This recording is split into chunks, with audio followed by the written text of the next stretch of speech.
You won't survive this, Sarah. Mark, please help me! Mark, please!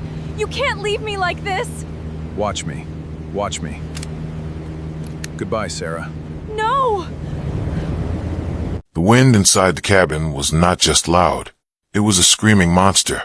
At 10,000 feet in the air, a plane door does not just open. It explodes with pressure. Cold air hit my face like a fist of ice. I gasped for breath, but the wind stole the air right out of my lungs. I looked at my husband, Mark, the man I had been married to for 7 long years, the man I thought would protect me from anything. He wasn't looking at me with love. He wasn't even looking at me with fear. His eyes were cold, sharp, and empty. In his hands, he held a heavy canvas backpack. It was the only parachute on our small, twin-engine plane. "Mark," I screamed over the roaring wind. "What are you doing? The engine is failing. We need to fix this together." He didn't answer. Instead, he strapped a parachute onto his back. He pulled the straps tight against his chest. "I'm sorry, Sarah," he shouted back, but his voice didn't sound sorry at all. It sounded relieved. "It's either you or me, and I choose me. Your business insurance will cover the debt. Think of it as your final gift to me." "Mark, no." I lunged forward, but he was already at the edge of the open door. He gave me one last, wicked smile. Then he stepped backward, into the empty air. He vanished into the gray clouds below. He took the only parachute. He left me alone in a failing airplane, fully expecting me to crash and die. What Mark did not know was a secret I had kept from him for our entire marriage. Mark thought he was leaving a helpless housewife behind to perish. What he didn't know is that before I met him, I was a trained commercial pilot, and I wasn't about to die today. Before we get into the rest of this incredible story, please take a brief moment to subscribe to the channel. It really helps us bring you more amazing stories every single week. Also, leave a comment down below and let us know where you are watching this video from. We love reading where our viewers are from. Now, let's get back to the story. To understand why my husband tried to kill me, we have to go back to the beginning. My name is Sarah. I inherited a very successful shipping and logistics company from my father. When he passed away, he left me everything.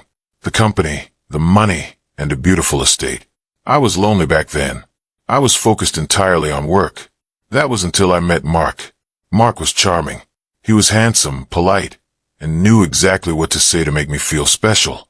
Within a year, we were married. But soon after the wedding, Mark changed. He stopped working. He started spending my money on expensive clothes, fast cars, and high-stakes gambling. I tried to help him. I paid off his debts multiple times, but the debts only grew larger. A few months ago, I discovered something terrible. Mark had taken out a massive life insurance policy on me. If I died in an accident, he would receive millions of dollars. It would pay off all his gambling debts and make him a very rich, free man. I didn't confront him right away. I wanted to gather evidence and file for divorce. Then, last week, Mark surprised me. He said he wanted to take me on a romantic weekend getaway. He rented small twin-engine Cessna aircraft. He told me he had hired a private pilot to fly us to a cabin in the mountains. When we arrived at the small airfield, the pilot was already in the cockpit. He had his hat pulled down low. He didn't speak to me. Looking back, I realized that pilot was in on the plan. We took off into the cloudy gray sky. An hour into the flight, the plane started to shake violently.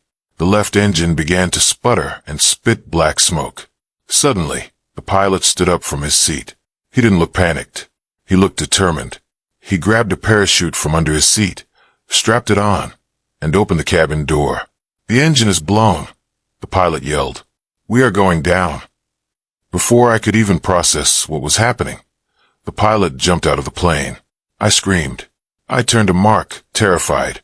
That was when Mark stood up, walked to the back of the cabin, and pulled out the second parachute.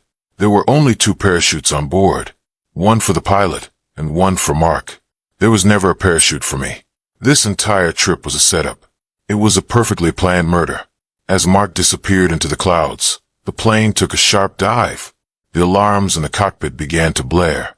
A high-pitched, steady ring filled the cabin. The wind was still howling through the open door. The cold was biting. For a single second, I froze. My heart was pounding against my ribs like a trapped bird. But then, a strange feeling came over me. The panic washed away. It was replaced by a deep, icy calm. Mark thought I was just a rich girl who spent her days managing spreadsheets. He knew nothing about my past. 10 years ago, before my father got sick, I was a different person. I didn't want to work in an office. I wanted to fly. I spent 4 years in the aviation academy. I earned my commercial pilot's license. I had logged over 1,500 hours in the air. I had trained for every possible emergency. Engine failure, electrical fire, cabin decompression. I had practiced them all 1,000 times in flight simulators and real aircraft. I gave up flying when my father got sick to run his company. I never talked about it because it made me sad to think about the dream I had left behind. Mark never asked about my youth. He only cared about my wealth. His ignorance was about to be his downfall. I crawled forward through the shaking cabin. The plane was tilting sharply to the left. The dead engine was creating massive drag. I climbed into the pilot's seat. I strapped myself in tightly. The instrument panel was a Christmas tree of flashing red lights. The altimeter was spinning downward rapidly. 9,000 feet. 8,500 feet. The ground below was hidden by thick clouds. I knew these mountains. They were jagged, rocky, and unforgiving. If I didn't level the plane soon, I would slam into a peak. First, I had to close the cabin door. The open door was ruining the aerodynamics of the plane. I reached back, grabbing the handle of the door. The wind fought against me. It felt like trying to pull a steel wall against a rushing river. I gritted my teeth, used all my body weight, and slammed the door shut. I locked it into place. Instantly, the deafening roar stopped. The cabin became eerily quiet, except for the warning alarms and the sputtering right engine. Now I could focus. I grabbed the control yoke. It felt heavy and stiff. The plane wanted to roll over to the left, into the dead engine. I pushed my right foot down hard on the rudder pedal. This counteracted the spin. I pulled back on the yoke gently. You can't be violent with a failing plane. You have to feel it. You have to guide it. Come on, baby, I whispered to the machine. Stay with me. The nose of the plane slowly began to rise. The rapid descent slowed down. The altimeter stabilized at 7,000 feet. I looked at the engine gauges. The left engine was completely dead. The propeller was windmilling, creating too much resistance. I reached for the overhead controls and feathered the left propeller. This turned the blades sideways into the wind, reducing the drag. The plane immediately felt lighter. It was easier to handle, but I wasn't out of danger yet. The right engine was overheating. It was working twice as hard to keep the heavy plane in the air. Oil pressure was dropping. It wouldn't last long. I needed to find a place to land, and I needed to find it fast. I switched on the radio. I tuned it to the emergency frequency.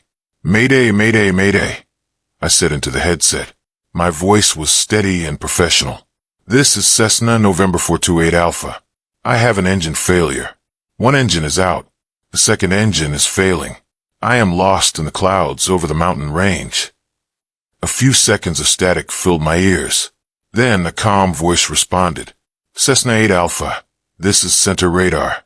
We have you on our screen. You are currently 15 miles north of a small regional airfield. Can you maintain altitude? Center, this is 8 Alpha, I replied. I am barely holding 7,000 feet.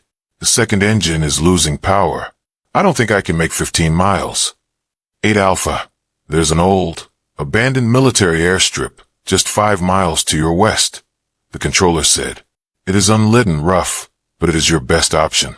Turn left heading 270. Turning left, heading 270, I said. I gently turned the yoke to the left. The plane groaned. The right engine let out a loud bang. Smoke started pouring out of the right cowl. The second engine had just died. Now, I was no longer flying a powered airplane. I was flying a very heavy metal glider. I had one shot at this. No engines meant no second chances. If I missed the runway, I couldn't go around for another try. I would crash into the trees. The plane entered the thick layer of clouds. Everything outside the windows turned blindingly white. I couldn't see my own wingtips. I had to rely completely on my instruments. I kept my eyes locked on the artificial horizon. I kept the wings level. 5,000 feet, I said aloud to myself. The plane was gliding downward. The airspeed was dropping. I had to push the nose down slightly to keep up my speed. If I went too slow, the plane would stall and fall like a stone for 1,000 feet. Suddenly, the clouds broke. Below me, I saw a vast forest of dark green pine trees. And there, cutting through the trees like a gray ribbon, was the old military airstrip. It was in terrible condition. Cracks ran through the asphalt. High weeds were growing out of the ground. But to me, it looked like the most beautiful sight in the world. There was only one problem. I was too high and coming in too fast. If I landed like this, I would overshoot the runway and crash into the forest at the far end. I needed to lose altitude quickly without gaining more speed. In flight school, they teach you advanced maneuver for this. It is called a forward slip. I pushed the left rudder pedal all the way to the floor. At the same time, I turned the control yoke completely to the right. The plane tilted sideways. It started flying through the air at an angle, exposing its flat side to the wind. The wind acted like a massive brake. The plane dropped like an elevator. My stomach leaped into my throat. The trees below were getting closer and closer. At the last possible second, just 50 feet above the ground, I straightened the pedals and the yoke. The plane leveled out perfectly, aligned with the runway. "Hold on," I whispered. The wheels touched the rough asphalt with a violent screech. The plane bounced high into the air. I held the yoke steady. The plane came down again, harder this time. The left tire blew out with a loud pop. The aircraft pulled violently to the left, heading straight for the thick trees at the edge of the runway. I slammed on the right brake pedal. I fought the steering with everything I had. The plane skidded sideways, tearing up dust, rocks, and weeds. With a final, shattering jolt, the plane came to a complete stop. Silence. The only sound left was the ticking of the hot, dead engine. I sat there in the cockpit for a long moment. My hands were shaking so badly, I could barely unbuckle my seatbelt. I stood up, opened the cabin door, and stepped out onto the solid ground. I fell to my knees on the grass. I began to laugh. It started as a giggle, and then it turned into loud, roaring laughter. I was alive. Mark had tried to kill me, but I had beaten him. But my story wasn't over yet. Now it was time for revenge. I walked toward the main road near the old airstrip. It took me an hour to find a small gas station. The attendant looked shocked to see a woman covered in soot and dirt walking out of the woods. I used his phone to call the police. I didn't tell them everything. I only told them that my private plane had crashed and that the pilot and my husband had jumped out with parachutes before the engine failed. Within 2 hours, the area was swarming with police cars, ambulances, and search and rescue teams. A kind detective named Miller wrapped a warm blanket around my shoulders. "Mrs. Davis, it's a miracle you survived," Detective Miller said, shaking his head. "To land a twin-engine plane with no engines on an abandoned runway, you must have a guardian angel." "I have good training, Detective," I replied coldly. "We have sent helicopters out to look for your husband and the pilot," Miller explained. "The wind was very strong today. They could have drifted miles off course into the deep mountain valleys." "Please find them," I said, putting on a fake show of tears. "I just want to know my husband is safe."